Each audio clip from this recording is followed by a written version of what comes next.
Hi everyone, welcome back to my channel Vini Mini vlogs. ఈరోజు మనం రవ్వ దోశని ఎలా చేయాలో చూద్దాం. ఒక కప్పు పెరుగులో ఒక కప్పు బొంబాయి రవ్వని వేసుకొని అది బాగా ఉండలు లేకుండా బాగా కలుపుకోవాలి. ఇలా కలుపుకున్న పిండిలో కొంచెం సాల్ట్ని కూడా యాడ్ చేసుకొని బాగా కలుపుకొని ఒక 1 అవర్ పాటు పక్కన పెట్టుకోవాలి. 1 అవర్ తర్వాత ఈ పిండిలో ఆనియన్స్, పచ్చిమిర్చి, క్యారెట్ తురుము, కొంచెం జీలకర్రను కూడా యాడ్ చేసుకొని బాగా కలుపుకోవాలి. కొంచెం వాటర్ని యాడ్ చేసుకుంటూ బాగా పలుచగా ఉండేటట్టు కలుపుకోవాలి. ఇది అట్టుపిండి కన్నా కొంచెం పలుచగా ఉండాలండి, అప్పుడే అట్టు బాగా వస్తుంది.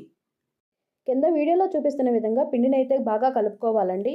ఇలా కలుపుకున్న పిండిని మనం స్టవ్ వెలిగించుకొని ప్యాన్ పెట్టుకొని దోశని వేసుకుందాము. దోశ అయితే భలే టేస్ట్గా వస్తుందండి. ఒకసారి ట్రై చేయండి. ట్రై చేసిన తర్వాత ఎలా ఉంది ఏంటి అనేది కామెంట్ చేయండి. ఓకే ఫ్రెండ్స్, ఈ వీడియో కనుక మీకు నచ్చినట్టయితే వీడియోని లైక్ చేయండి, షేర్ చేయండి, సబ్స్క్రైబ్ చేయండి. Okay friends.